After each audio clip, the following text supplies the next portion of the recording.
Hey everyone, David Hirschhorn with CRP Automotive again. This time with some power steering rack advice that you may not be aware of. It's come to our attention that several manufacturers spec different racks for the same vehicle depending on the wheel size. For example, the Ford Mustang, depending on the trim levels and options of the vehicle, it could have one of 3 different EPS racks. Our part numbers for these are ER1004, ER1074, and ER1075.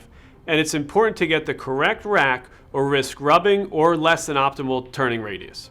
You see, while the base rack is pretty much the same, there are important differences such as the thickness of the steering rack travel limiters inside these boots, which are tailored to the wheel size.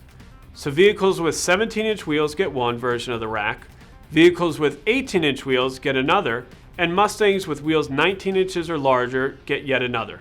So if you work on Mustangs with EPS racks, make sure that you are getting the right rack for the job. Ford and other OEMs use limiters on other vehicles as well, so keep this in mind. If you have any questions about whether you're speccing the right rack for the job, don't hesitate to contact the pros at AAE. And remember, if you have a question about this video or any AAE power steering product, feel free to post it below or on the CRP Automotive Facebook page. And don't forget to subscribe to our YouTube channel to be among the first to hear about power steering installation tips like this. Thanks for watching.